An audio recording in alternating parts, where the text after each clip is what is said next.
My name is James, a 28-year-old software engineer who built a life, despite my father always favoring my sister Amanda. I never expected a routine family dinner would be where everything finally shattered. For years I'd been secretly supporting my sister financially while enduring my father's constant criticism. That night when Dad exploded with those familiar words of disappointment, something inside me finally broke free. Before I dive into what happened next and how it changed, everything drop a comment, letting me know where you're watching from. Hit that like button and subscribe to catch more stories about standing up for yourself when it matters most. I grew up in a middle-class neighborhood in the suburbs of Boston, Massachusetts. Our house was nothing special, just a modest, three-bedroom colonial with fading blue paint and a small yard where neighborhood kids would gather for impromptu football games. My father, Robert, worked as a sales manager for a manufacturing company, a job he complained about daily but never left. My mother, Catherine, was a kindergarten teacher who genuinely loved her work, but often seemed drained of energy at home. From my earliest memories, our family had a clear hierarchy. Dad made the decisions, Mom tried to keep the peace. Amanda was the star and I was, well, just there. Amanda came along 3 years after me, and from the moment she arrived, the dynamic was set. She had these big blue eyes and blonde curls that made everyone fawn over her. I was the quiet kid with brown hair who preferred books to baseball.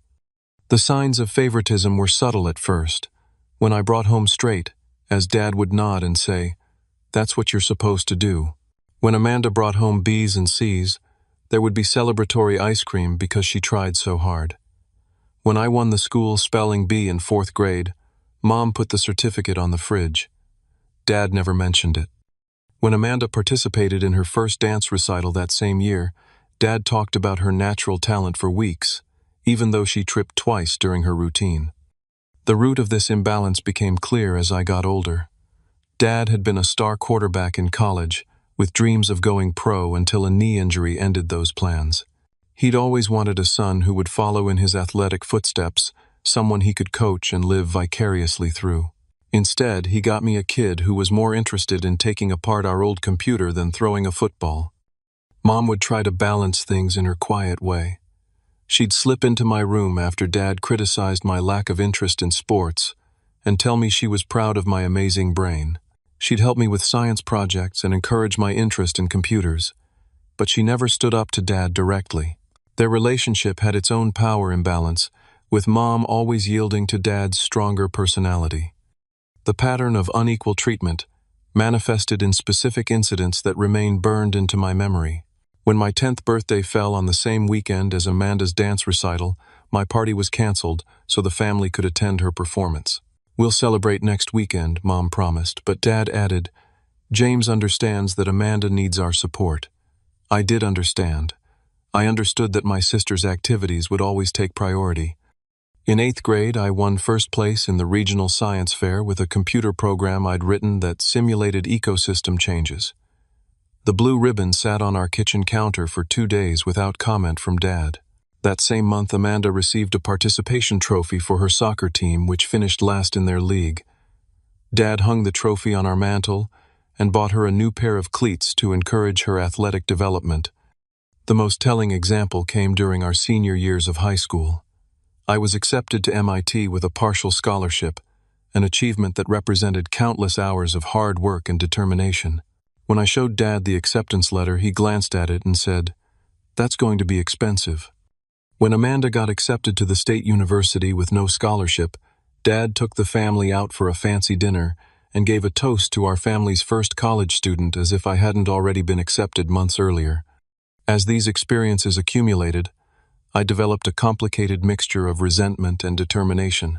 Each dismissal of my achievements and each exaggerated celebration of Amanda's mediocrity fueled my drive to succeed, despite my father's lack of support. I stopped seeking his approval and instead focused on proving something to myself. I coped by diving deeper into my interests. Our high school had a computer lab with outdated equipment, but the technology teacher, Mr. Reeves, recognized my abilities and gave me access to the lab during lunch and after school. He became the mentor I couldn't find at home, encouraging my coding projects and connecting me with summer internship opportunities. I found other supportive adults too. My math teacher, Mrs. Fernandez, who lent me advanced textbooks, and our neighbor, Mr. Wilson, who worked as a software developer and answered my endless questions about the industry. By the time I graduated high school, I had created a small network of mentors and supporters outside my family. These relationships helped me develop confidence in my abilities despite the constant undermining at home. I learned to find validation from within, rather than seeking it from my father, though the emotional scar tissue from years of unequal treatment remained. Amanda, meanwhile, grew accustomed to praise without achievement. She expected recognition for minimal effort and developed a sense of entitlement that would eventually become problematic as she entered adulthood. In many ways, Dad's favoritism hurt both of us, just in different ways. I was denied the parental support I deserved, while Amanda was denied the opportunity to develop resilience and self-sufficiency. As high school ended and college loomed, I made a private promise to myself. I would build a life so successful that even my father couldn't dismiss it. Not for his approval anymore, but for my own vindication. Little did I know that this determination would lead to financial success and eventually place me in a position of power I never anticipated. My college years at MIT marked the beginning of my true independence. I visited home only during major holidays, and even those brief trips were tense affairs filled with awkward silences and thinly veiled criticisms from Dad. Our phone calls became increasingly infrequent, usually initiated by Mom, with Dad occasionally taking the phone to ask perfunctory questions about my studies before handing it back. This distance was painful but necessary. Away from the shadow of my father's disappointment, I flourished. The campus was filled with people like me, curious minds who valued intelligence and innovation. For the first time, my abilities were not just acknowledged but celebrated. I formed friendships with classmates who understood my passion for technology, and several professors took me under their wing, recognizing potential that had gone largely unnoticed at home. During my sophomore year, I secured an internship at Apex Technologies, a prestigious firm known for its cutting-edge software development. The application process was brutally competitive, with hundreds of students vying for just 5 positions. When I received the acceptance email, I called home excited to share the news. Mom answered and expressed genuine pride, but when Dad got on the line, he simply asked, "Does it pay well?" When I explained that the experience and connections were more valuable than the modest stipend, he grunted and changed the subject to Amanda's new boyfriend. I worked 80-hour weeks that summer, absorbing everything I could about professional software development. My supervisor, Marcus, became another important mentor, teaching me not just technical skills but also how to navigate corporate culture and communicate my ideas effectively. At the end of the internship, he offered me a standing invitation to return after graduation, an exceptional vote of confidence that I treasured. I graduated with honors, earning my degree in computer science with a specialization in artificial intelligence. The commencement ceremony was on a perfect May day, the campus alive with excitement and possibility. Mom attended, dabbing tears throughout the ceremony. Dad came too, though he spent much of the event checking his phone and asking when we could leave for the airport. When I crossed the stage, I heard Mom's enthusiastic applause but couldn't pick out Dad's contribution among the crowd. Rather than accepting the position at Apex, I took a risk and joined a small startup called NeuralSync. The salary was lower than other offers, but the company was developing an innovative machine learning platform that aligned perfectly with my interests. The first year was grueling: long hours, tight deadlines, and the constant uncertainty that comes with startup culture. I shared a cramped apartment with 2 roommates to keep expenses low and poured everything into my work. My breakthrough came during my second year at NeuralSync. We were struggling with an algorithm that kept producing inconsistent results, threatening a major contract. After weeks of frustration, I had an insight while riding the subway home one night. I spent the entire weekend coding, fueled by coffee and determination, and emerged with a solution that not only fixed the immediate problem, but significantly improved the entire platform's performance. This innovation caught the attention of our industry. I was invited to present at conferences, interviewed for technical publications, and approached by recruiters from major tech companies. At 25, I was promoted to senior engineer, with a substantial salary increase and equity in the company. Neuralsync's value tripled over the next 2 years, making my stock options worth more than I had ever imagined possible.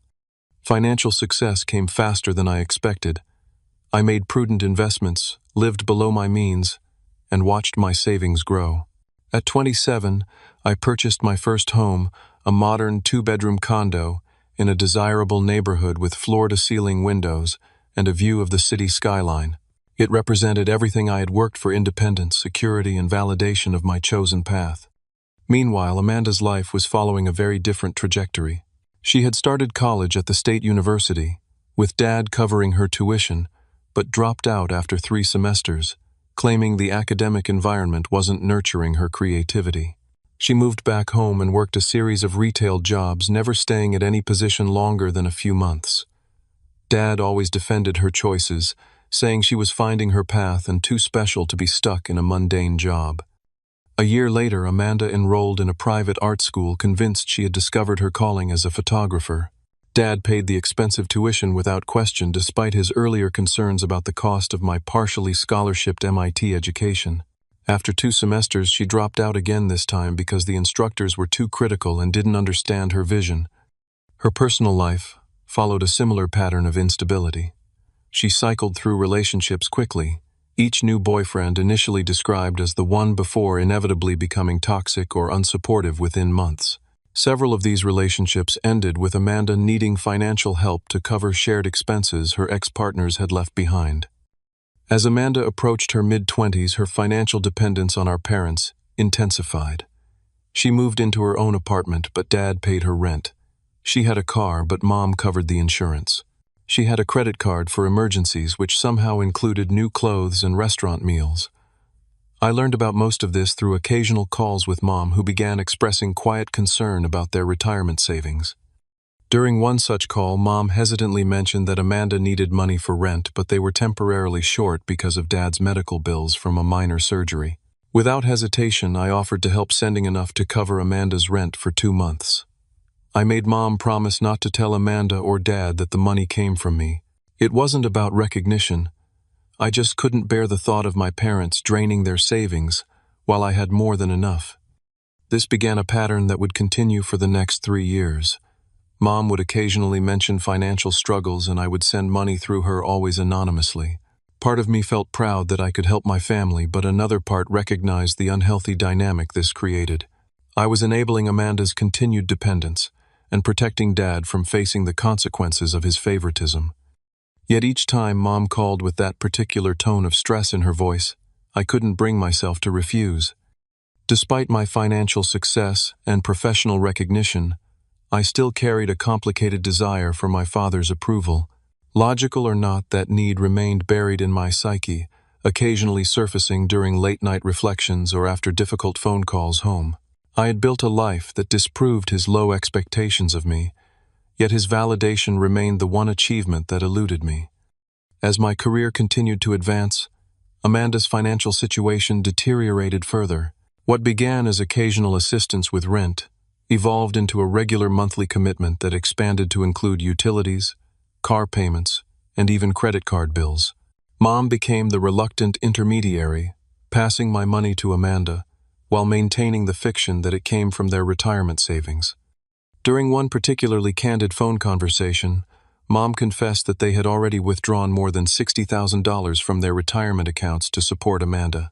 "We didn't want to worry you," she said, her voice tight with stress, "but your father's company is downsizing, and we're concerned about his position." The implications were clear. My parents were sacrificing their financial security for Amanda's lifestyle, while facing potential income loss themselves. I increased my monthly transfers, telling myself it was temporary, just until Amanda found stable employment or Dad's job situation stabilized. But a troubling pattern emerged as I observed Amanda's behavior through social media and Mom's reluctant updates. The first incident that raised serious red flags occurred after Amanda called Mom in tears, claiming her car needed emergency transmission repairs, costing $2,500. I sent the money, immediately worried about her safety with an unreliable vehicle. 3 days later, she posted photos from a weekend trip to Miami with friends, tagging herself at expensive restaurants and beachfront clubs. When Mom gently questioned the timing of the vacation, Amanda claimed it had been prepaid months ago, and she needed the stress relief after dealing with car problems. A month later, Amanda reported substantial medical bills from an emergency room visit for what turned out to be a panic attack. I covered the $3,000 without question. Healthcare emergencies weren't something to scrutinize. 2 weeks later, she showed off a new designer handbag and expensive hair extensions on Instagram. When I casually mentioned these purchases to Mom, suggesting that perhaps Amanda could manage some of her own expenses, Mom became defensive, saying, "Your sister has always had anxiety issues. She needs certain comforts to feel secure." The third and most troubling incident involved Amanda claiming to need help with security deposits and first month's rent for a new apartment, her third move in 2 years. The total came to $3,500, which I transferred to Mom's account. Later that week, during a rare phone conversation with Amanda herself, she mentioned being between opportunities but interviewing like crazy. I offered to connect her with recruiters I knew in several industries, explaining that my network might help her find something stable. "That's sweet of you, James," she replied with a laugh, "but I'm looking for something fulfilling, not just a paycheck. I can't settle for a boring office job like you did." When I pressed for details about her recent interviews, she became vague, eventually admitting there hadn't been any actual interviews, just applications she'd submitted online. Further conversation revealed she'd turned down 2 legitimate job offers because the positions weren't senior enough despite her limited work experience. Meanwhile, during family phone calls, Dad continued to praise Amanda's free spirit and criticize my focus on career advancement.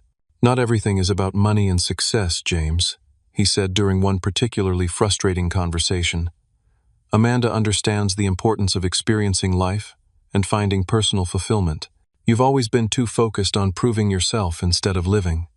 The irony of this statement, given that my money was funding Amanda's experiences, was almost too much to bear.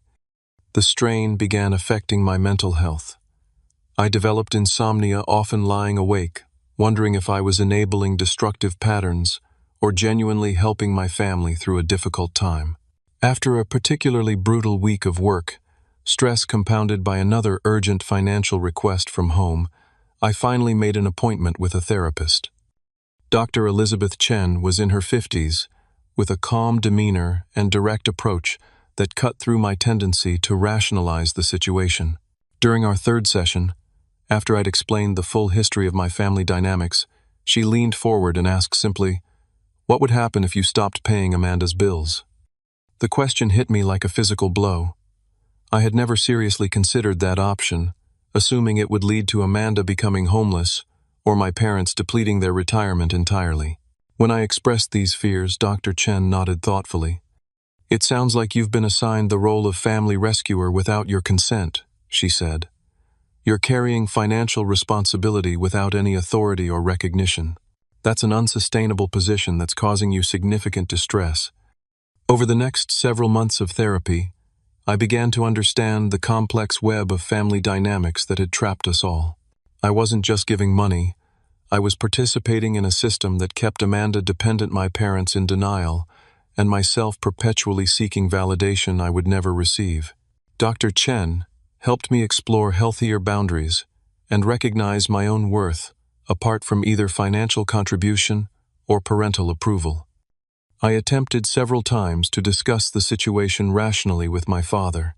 During one visit home, I carefully broached the subject of Amanda's financial dependence, suggesting that helping her develop job skills might be more beneficial long-term than covering her expenses.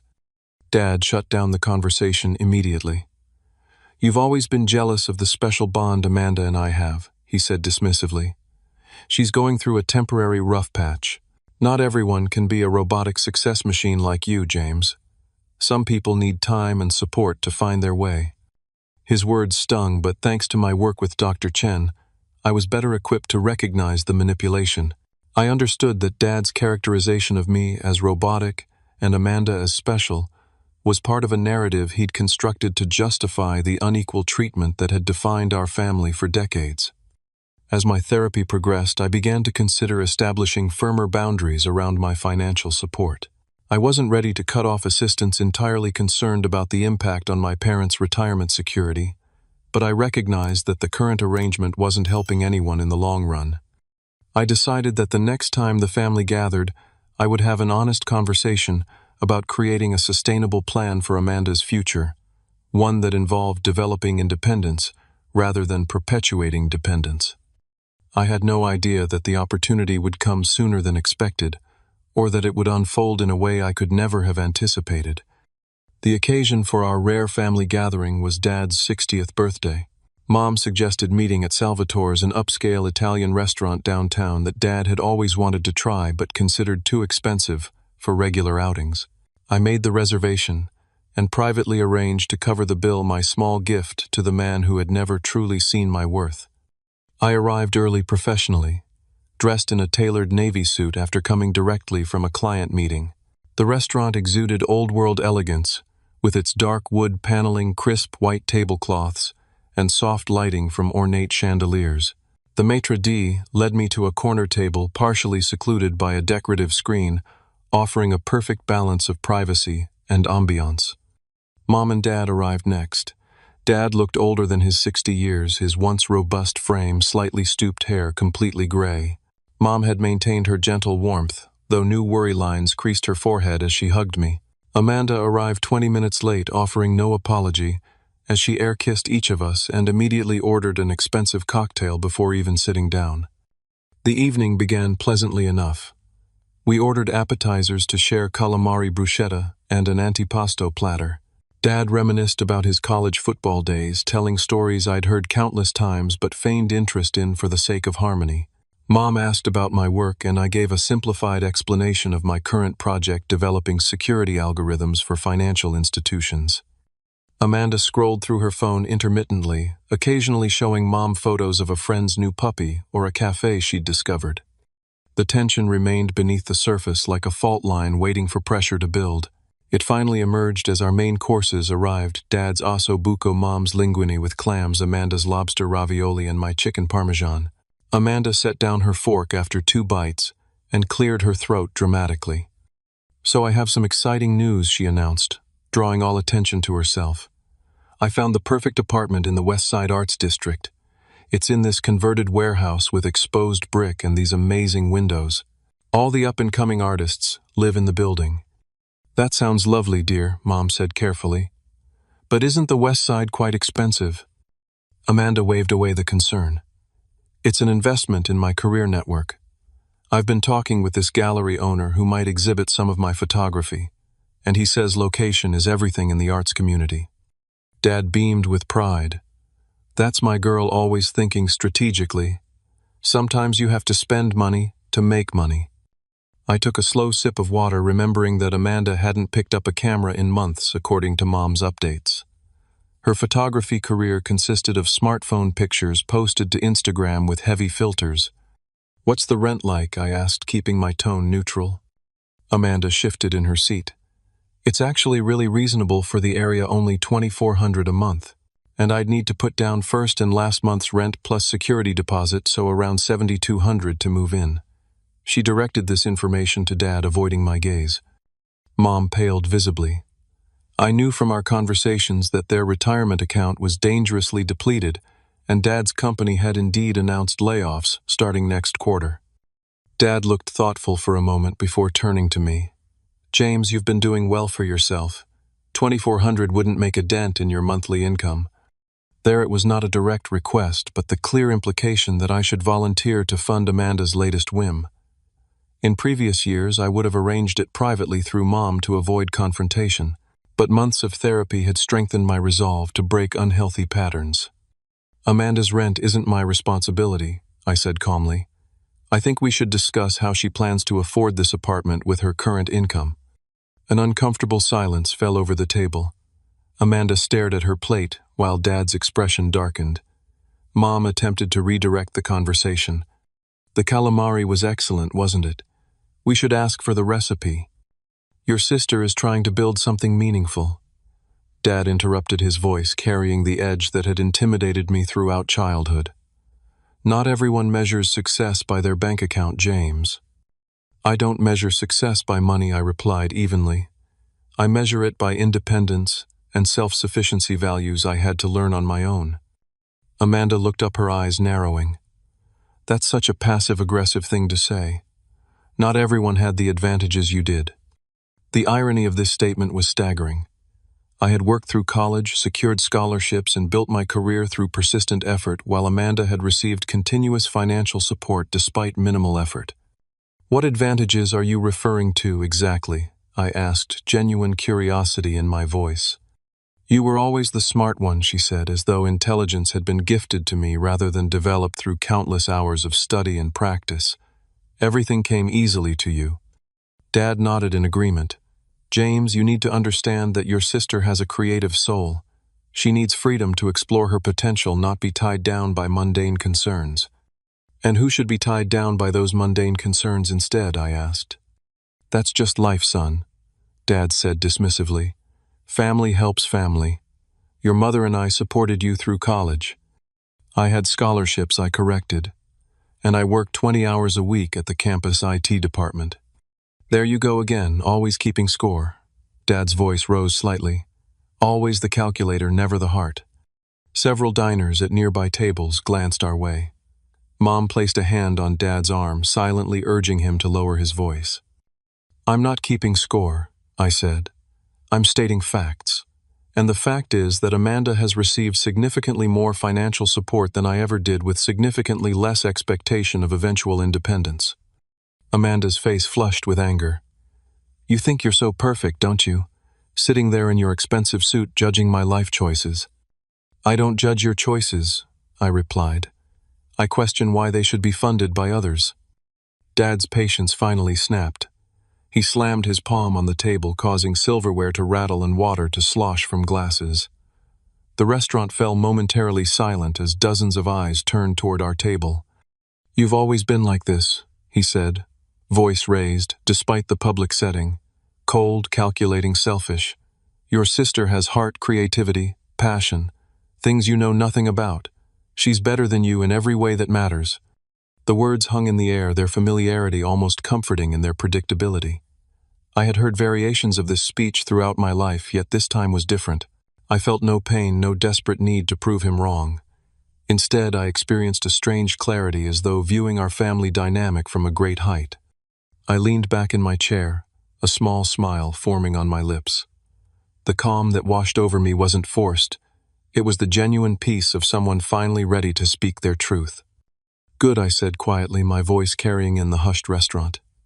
Then I'm done paying her rent. The silence that followed was absolute. Amanda froze with her wine glass halfway to her lips. Mom's eyes widened in shock. Dad's expression shifted from anger to confusion. What are you talking about? He finally asked. I've been paying Amanda's rent for the past 3 years, I explained, my voice steady. Along with her utilities, car payment, insurance, and various emergency expenses, all channeled through Mom to maintain the illusion that you two were covering everything. Dad turned to Mom, who nodded, almost imperceptibly, tears forming in her eyes. He's been helping us, Mom whispered. We were draining our retirement so fast, James offered. Why wasn't I told about this? Dad demanded. Because you wouldn't have accepted it, I answered for Mom. Your pride wouldn't allow you to acknowledge that the son you've always dismissed has been keeping your favorite afloat. Amanda found her voice panic, replacing her earlier confidence. This isn't funny, James. If you've been helping, I'm grateful, but cutting me off without warning is cruel. No, I said, looking directly at her. What's cruel is watching you squander your potential while Dad reinforces the idea that you're too special for ordinary responsibility. What's cruel is seeing Mom stressed about retirement while transferring my money to your account every month. What's cruel is maintaining this dysfunction for years because addressing it honestly might hurt feelings. Dad seemed to physically deflate before my eyes, the realization of his daughter's true financial situation and his son's quiet support finally sinking in. How much, he asked hoarsely. How much have you been sending? On average, about $4,500 a month for the past 3 years, I said. Occasionally more for special circumstances or emergencies. Dad did the mental calculation, his expression shifting as he grasped the total sum, well over $150,000. Amanda began to cry, mascara tracking down her cheeks. You can't just stop. What am I supposed to do? The same thing most adults do, I replied gently. finding no satisfaction in her distress, despite the vindication I felt. Find sustainable work, live within your means, and build your own security.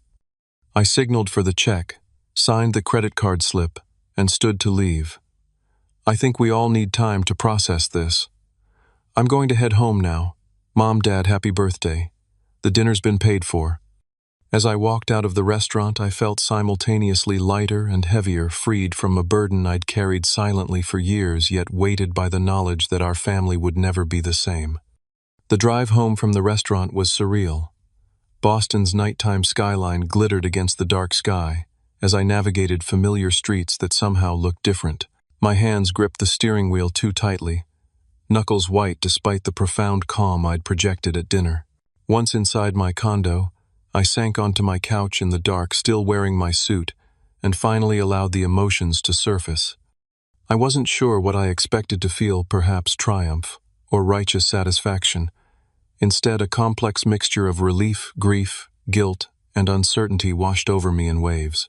I had finally spoken my truth after years of silent resentment, but the cost remained unknown. Had I irreparably damaged my already fragile family relationships? Should I have found a gentler way to establish boundaries? My phone began vibrating incessantly, within minutes of arriving home. Amanda sent a barrage of text messages that evolved from angry accusations to tearful pleas. "How could you humiliate me like that? You're so cruel. You've always been jealous of me and Dad's relationship. Please don't do this. I'll lose my apartment. I promise I'll start looking for a better job tomorrow. At least give me a few months to figure things out." I silenced notifications from her number, knowing I needed emotional distance to maintain my resolve. Dad called 3 times in succession, leaving increasingly agitated voicemails demanding that I fix this mess and stop punishing your sister for my words. His final message ended with a grudging, "We should talk about this like adults. Call me back." Mom's approach was different. A single text that read, "I understand why you did this. I'm sorry I put you in this position for so long. We'll figure it out. I love you." Her message brought tears to my eyes, the simple acknowledgement of my perspective more meaningful than she could know. The next morning I called into work, requesting a personal day for the first time in years. My boss, concerned by this unprecedented occurrence, asked if everything was all right. "Family matters," I explained vaguely. "Nothing I can't handle, but I need today to sort things out."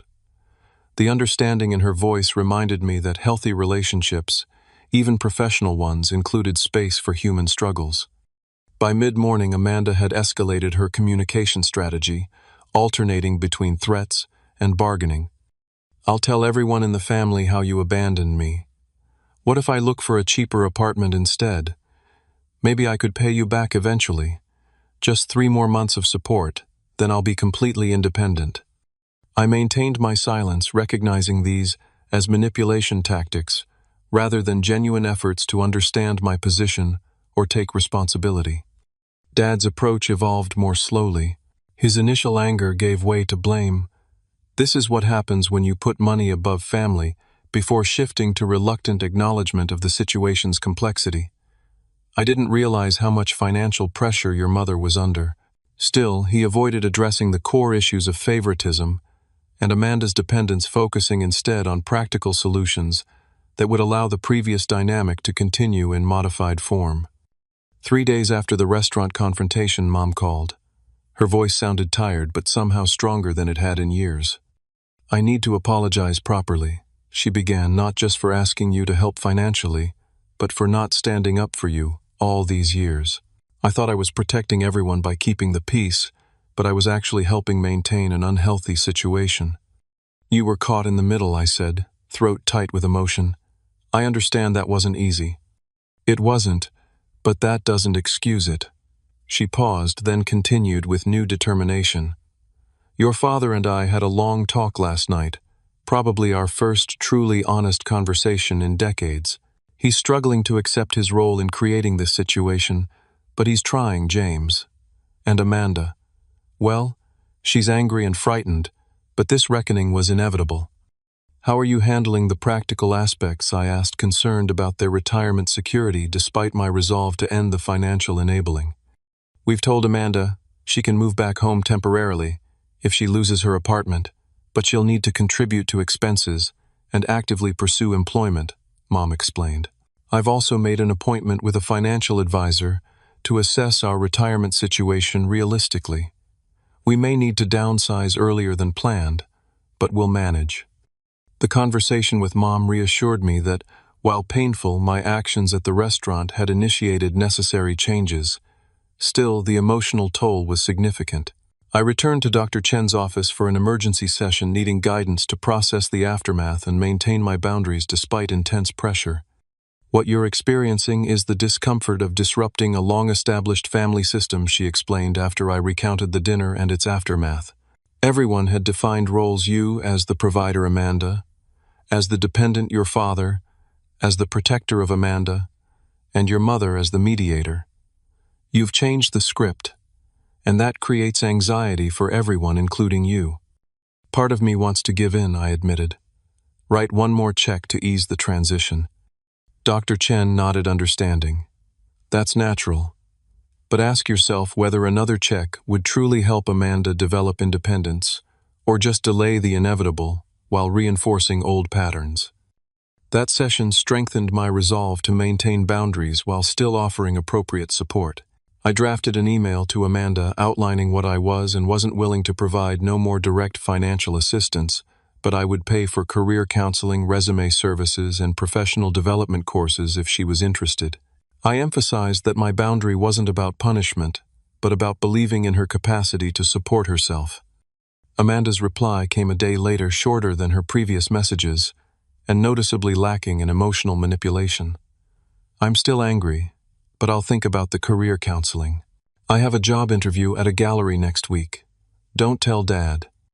This small step toward responsibility gave me cautious hope, though I recognized the road ahead would be long and likely include setbacks. A week after the dinner, Dad finally called with a different tone. His voice lacked its usual authoritative confidence as he suggested meeting for coffee. We arranged to meet at a neutral location, a quiet cafe halfway between our homes. The man who greeted me looked older and more uncertain than the father who had dominated my childhood. He ordered black coffee and sat across from me, hands fidgeting with a napkin. Your mother helped me understand some things, he began awkwardly. About how you've been supporting Amanda all this time. I nodded but remained silent, allowing him space to continue. I still don't agree with how you handled it at the restaurant, he said, a flash of the old defensiveness returning. But I should have been more aware of the financial realities, and I should have pushed Amanda toward independence sooner. It wasn't a full acknowledgement of the deeper issues between us, but it was more self-reflection than I'd ever heard from him. We spoke for over an hour, not resolving decades of complicated feelings, but at least beginning an honest dialogue. As we prepared to leave, Dad hesitated, then asked, "Would you be willing to join us for dinner again sometime? At the house, not a restaurant. Your mother misses having you around." I'd like that, I said, surprising myself with the sincerity of my response. In the following weeks, I maintained my boundaries while processing a spectrum of emotions through continued therapy sessions. The guilt diminished as I recognized that my actions, while difficult, were ultimately more respectful of Amanda's capabilities than continuing to enable her dependence. The grief remained, mourning the family dynamic I had wished for rather than the one I had, but it became less acute with time and honest communication. I arranged a meeting with a financial advisor for my parents, offering to attend as support, but making it clear I wouldn't be contributing financially to their retirement beyond what I could give as occasional gifts within normal family boundaries.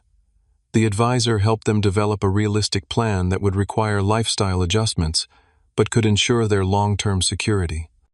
Amanda's journey proved more tumultuous. She did attend the gallery interview, but wasn't offered the position. Her initial response was to blame the interviewer's obvious bias against women in the arts. But after several more rejections, she reluctantly accepted a retail position at a home decor store. When she couldn't afford her apartment's rent without my assistance, She moved back to our parents' home, an arrangement that created tension but also forced necessary conversations about expectations and contributions.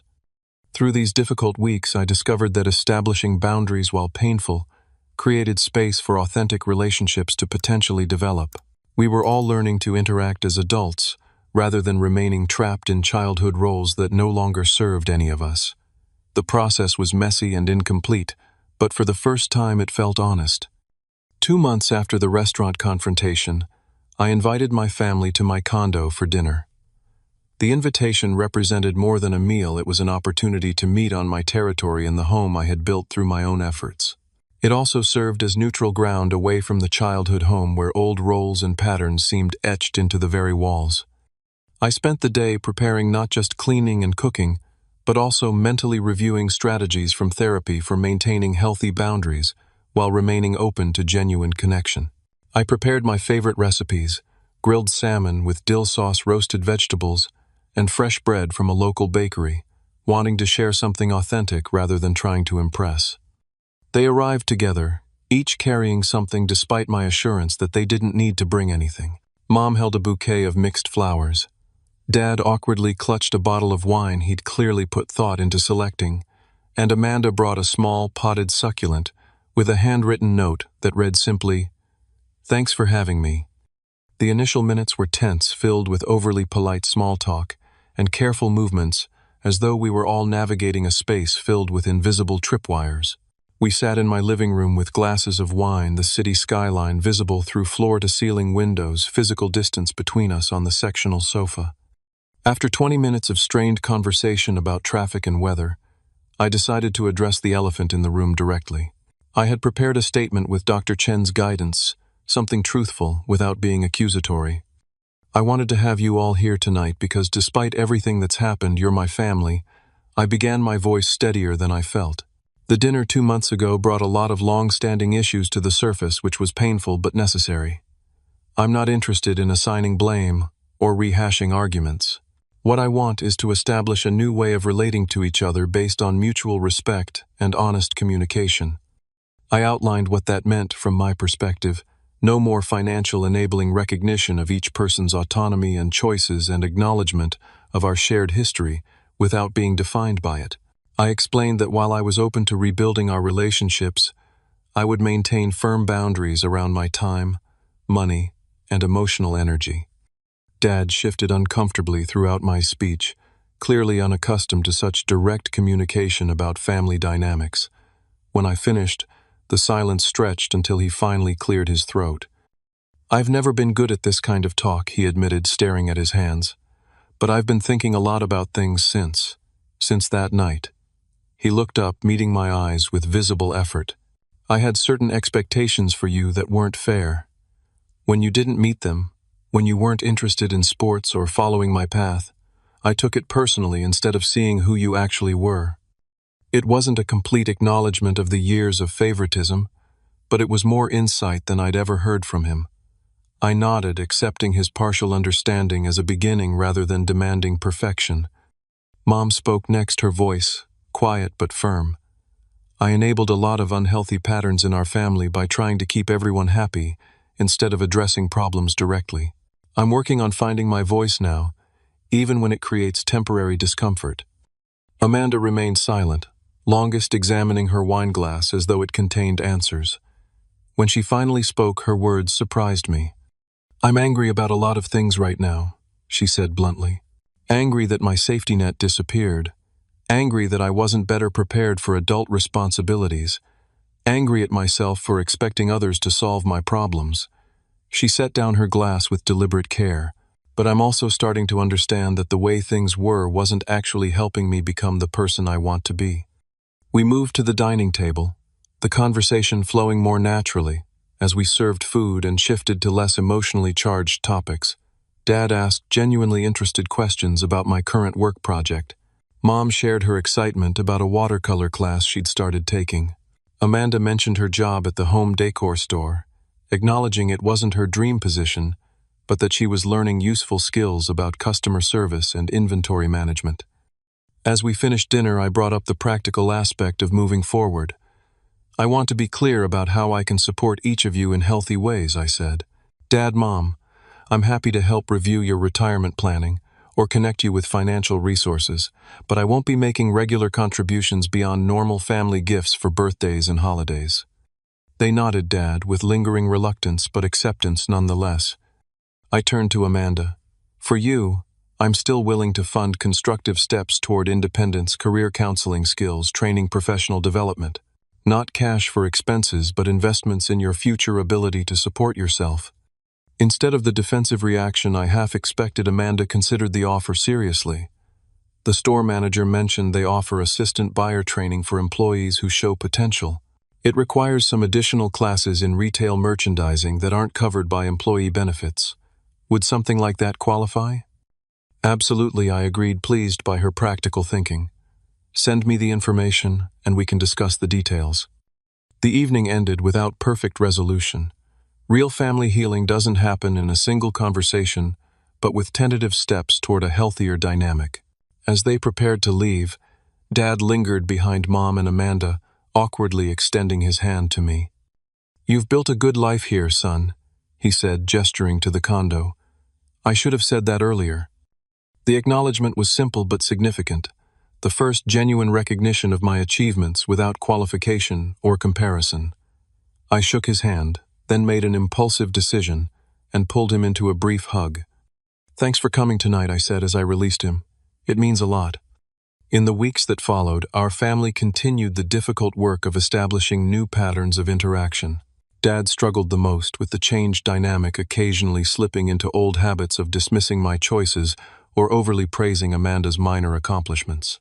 However, he caught himself more often than not, sometimes mid-sentence, visibly working to adjust long-established thought patterns. Mom found a stronger voice, no longer automatically deferring to Dad's opinions or smoothing over conflicts at her own expense. She began pursuing interests she'd set aside during decades of family mediation, joining a book club, and volunteering at a community garden. These activities seemed to energize her, bringing a spark that had been missing for years. Amanda's journey wasn't linear. She quit the home decor job after 6 weeks, leading to tense conversations about responsibility and consequences. However, instead of expecting immediate rescue, she applied for unemployment benefits while actively job searching, eventually securing a position as an administrative assistant at a small art gallery. The role wasn't creative, but placed her adjacent to the art world she was interested in, with a steady paycheck and potential for growth.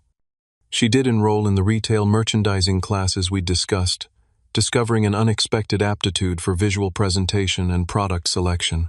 For the first time, she was developing skills that could lead to sustainable employment, rather than chasing vague creative dreams without practical foundation. The first holiday after our confrontation tested our new boundaries. Thanksgiving dinner at my parents' home was awkward at times, old tensions surfacing between turkey and cranberry sauce. Dad made a comment about the extravagance of my new watch, momentarily falling into the pattern of criticizing my financial choices. Instead of defending myself or withdrawing, I simply said, "This is within my budget and something I enjoy. I don't need you to approve of my purchases." The directness created a brief, uncomfortable silence, but the meal continued without escalation. Most significantly, Amanda announced over dessert that she'd be moving into a shared apartment with 2 roommates the following month. "It's not as nice as my old place," she admitted, "but I can afford it on my current salary without assistance." The pride in her voice as she made this declaration was unmistakable, perhaps the first time she'd experienced the satisfaction of genuine self-sufficiency. As I drove home that evening, I reflected on the imperfect but real progress we'd made as a family. The old wounds hadn't disappeared, but they were beginning to heal through honest acknowledgement rather than festering beneath layers of denial and enabling. I no longer felt responsible for managing everyone's emotions or financial security, a freedom that allowed me to engage with my family from a place of choice rather than obligation. For the first time, I felt hopeful that we might eventually develop relationships based on mutual respect rather than dysfunctional roles assigned in childhood. The path forward remained challenging, with setbacks inevitable, but we had at least begun walking in the right direction. 6 months after the fateful dinner that transformed our family dynamic, I hosted another gathering at my condo. The atmosphere couldn't have been more different from our tense meeting half a year earlier. Sunlight streamed through the windows as my family arrived, bringing the comfortable energy of people who had weathered a storm together and emerged changed but intact. Mom brought her famous apple pie. Dad carried a grocery bag containing his marinated steaks for the grill, and Amanda arrived with her new boyfriend Marcus, a graphic designer she'd met through her gallery job.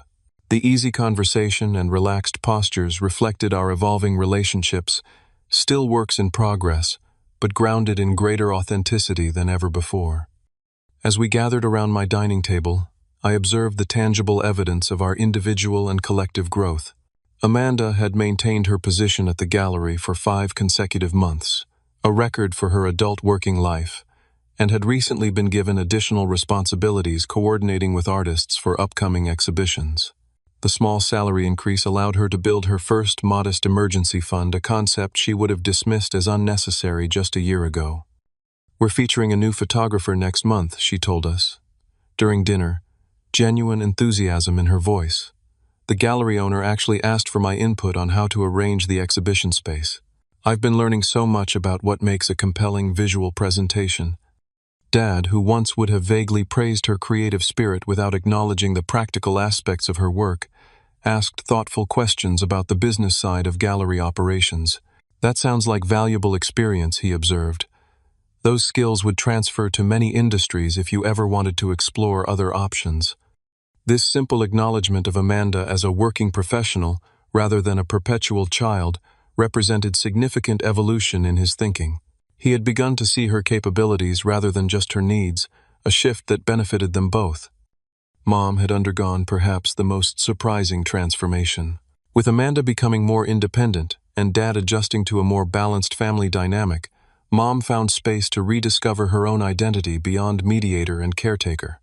She had joined a community college board focusing on early childhood education, leveraging her decades of teaching experience in a leadership role. The confidence this brought extended to our family interactions, where she now expressed opinions directly, rather than filtering everything through Dad's perspective. Dad himself struggled the most with changing long-established patterns, occasionally slipping into old habits of dominating conversations or dismissing perspectives that differed from his own. However, he caught himself more quickly and made visible efforts to listen before responding, especially to me. His company had indeed implemented layoffs, but he had survived the cuts and adjusted to his reduced retirement timeline with pragmatic acceptance rather than resentment. My own growth had been equally significant. The emotional freedom that came from establishing clear boundaries allowed me to bring my authentic self to all relationships, not just family ones. I had developed a close friendship with 2 colleagues that extended beyond work spending, weekends hiking and trying new restaurants, rather than working excessive hours. My perpetual insomnia had resolved as I released the burden of financial responsibility for my sister and the constant need for paternal validation. Most significantly, I had begun dating Sarah, a children's book illustrator I met through a mutual friend. Our relationship progressed with the healthy pace and open communication that Dr. Chen had helped me recognize as essential components of sustainable connection. For the first time, I entered a romantic relationship without carrying the invisible baggage of family dysfunction, able to be present and vulnerable in ways that previously seemed impossible. As we finished our meal and moved to the living room for coffee, Dad asked for everyone's attention. He shifted uncomfortably, clearly preparing for something difficult. "I want to say something," he began, voice uncharacteristically uncertain.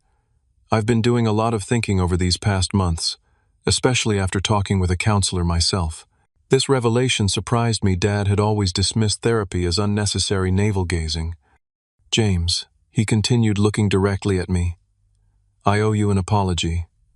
Not just for what happened at the restaurant last year, but for a pattern that started long before that. I favored your sister. I dismissed your accomplishments. I tried to make you into a version of myself, instead of seeing who you actually were." He paused, gathering himself. "I'm genuinely proud of the man you've become, and I thank you for having the courage to break patterns that I should have addressed years ago." The simple thank you from my father carried more weight than any elaborate apology could have. It acknowledged not just past wrongs, but the effort required to disrupt deeply entrenched family dynamics. I found myself momentarily unable to speak, nodding my acceptance of his words while processing their significance. The afternoon continued with comfortable conversation, occasional laughter, and the natural ebb and flow of family interaction, without the underlying current of resentment and unmet expectations that had previously defined our gatherings. As everyone prepared to leave, I felt a sense of peaceful accomplishment that had nothing to do with career achievements or financial success, the satisfaction of having contributed to genuine healing rather than continued dysfunction. In the quiet after they left, I reflected on the journey of the past year and the lessons it had taught me. I understood now that standing up for myself wasn't selfish but necessary, not just for my well-being but for the health of all my relationships. The courage to establish boundaries came from recognizing my inherent worth rather than seeking external validation, particularly from those unable or unwilling to provide it. I realized that family patterns established in childhood exert powerful influence, but aren't immutable. Breaking those patterns requires conscious effort, professional support, and willingness to endure temporary discomfort for long-term health. Most importantly, I learned that genuine love sometimes means challenging destructive behaviors rather than enabling them through misguided assistance. The professional success I had achieved provided financial security and personal satisfaction, but it was the emotional growth of the past year that truly transformed my life. I brought my authentic self to work relationships, set appropriate limits on my time and energy, and found greater fulfillment in balanced achievement rather than compulsive proving of my worth. My relationship with Sarah flourished as I applied these same principles of honesty and healthy boundaries. Unlike previous relationships where I had either withdrawn emotionally or overcompensated through excessive giving, I engaged as a whole person with clear understanding of both my needs and responsibilities. The foundation we built promised a future partnership based on mutual respect rather than unhealed wounds.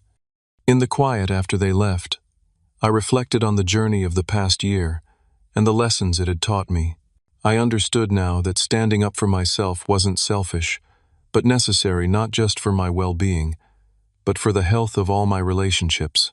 The courage to establish boundaries came from recognizing my inherent worth rather than seeking external validation, particularly from those unable or unwilling to provide it. As evening settled over the city, I stood at my window watching lights illuminate the skyline. The moment at the restaurant when I finally spoke my truth. Good, then I'm done paying. Her rent had initially seemed like an ending.